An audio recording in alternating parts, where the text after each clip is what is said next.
नमस्कार दोस्तों, इतिहास कोश के इस लर्निंग प्लेटफॉर्म में आपका फिर एक बार स्वागत है। ब्रास टैक्स के आज के एपिसोड में हम बात करेंगे एक पर्सनालिटी की, और ये पर्सनालिटी है अक्क महादेवी। अक्क महादेवी या बड़ी बहन महादेवी का जन्म लगभग 1130 एडी में कर्नाटक के उडुताड़ी में हुआ था।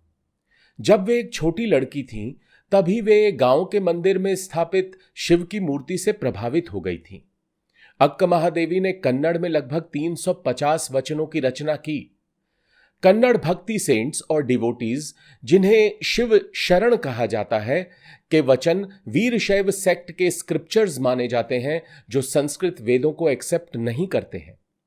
हालांकि वचन लोकल द्रविड़ और एलिटिस्ट आर्य संस्कृतियों की ब्लेंडिंग को भी दर्शाते हैं, जो दक्षिण भारत में भक्ति आंदोलन का एक हॉलमार्क माना जाता है।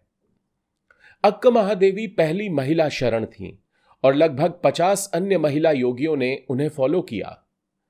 अक्क महादेवी के वचन महिलाओं की भूमिकाओं, कास्ट और हिंदू रिचुअल्स पर उनके रैडिकल व्यूज को दर्शाते हैं, जो पितृसत्तात्मक यानी पैट्रियार्कल समाज में उनके आध्यात्मिक संघर्ष का प्रमाण है।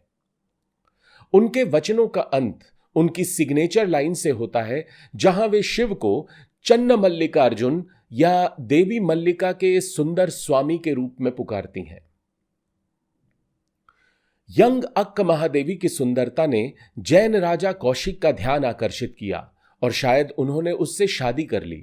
हालांकि जल्द ही उन्होंने यह महसूस कर लिया कि वे शिव और एक सांसारिक पति दोनों की सेवा नहीं कर सकती, और वे शिव की तलाश में एक तपस्वी हो गईं, जिनने वस्त्रों को त्याग दिया था और अपने शरीर को अपने लंबे बालों से ढकती थीं। उनके कई वचनों से पता चलता है कि जब वे मटीरियल वर्ल्ड से अलग हो गईं, तो उन्हें कितनी कठिनाइयों का सामना करना पड़ा, और उन्होंने इस आम धारणा के विरोध में काम किया कि एक महिला का शरीर हमेशा सेंसुअल प्लेजर्स के लिए अवेलेबल होना चाहिए और किसी चीज के लिए नहीं।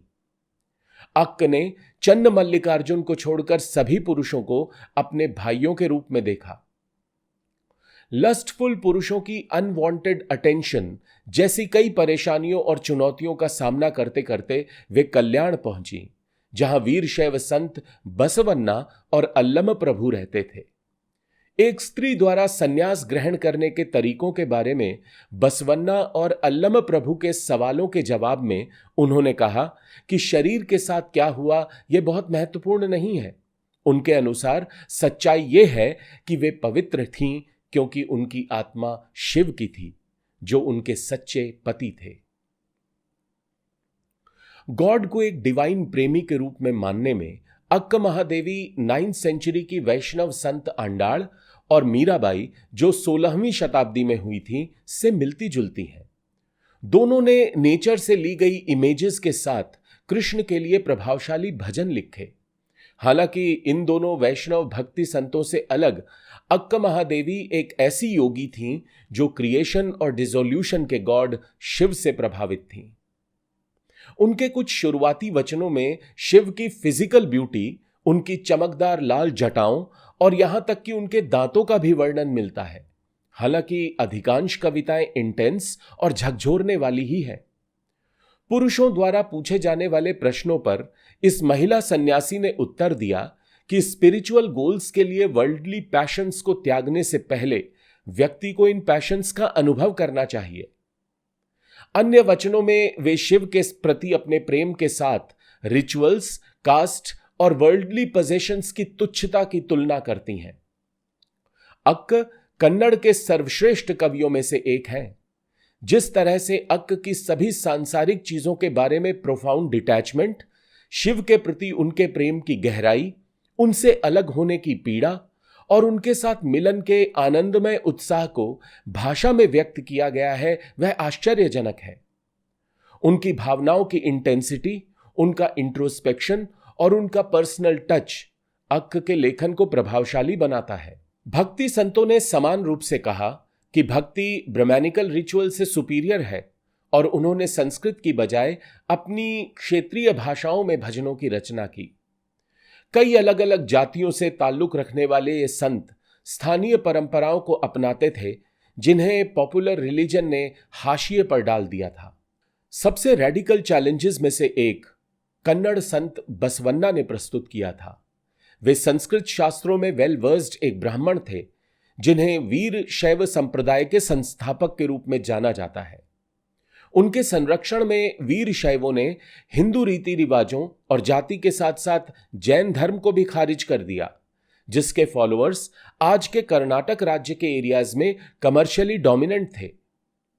वीर शैव अपने गले में एक इष्ट लिंगम पहनकर शिव के साथ पर्सनल कनेक्शन को दर्शाते हैं।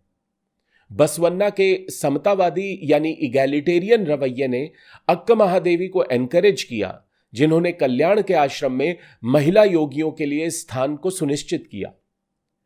4 प्रमुख वीर शैव संत बसवन्ना, बुनकर दसिमैया, अक्क महादेवी और अल्लम प्रभु थे, जिनके रैडिकल वचनों ने संप्रदाय की विचारधारा को आकार दिया। माना जाता है कि अक्क महादेवी ने आखिरकार श्रीशैला के पास एक गुफा में प्रवेश किया, जहां उन्होंने अकेले ध्यान करते हुए ऐक्य स्थाल यानी शिव के साथ उनके यौगिक मिलन को प्राप्त करने से पहले 6 चरणों को पार किया था। तो यह था अक्क महादेवी के बारे में एक brief introduction. Thank you so much and God bless you all.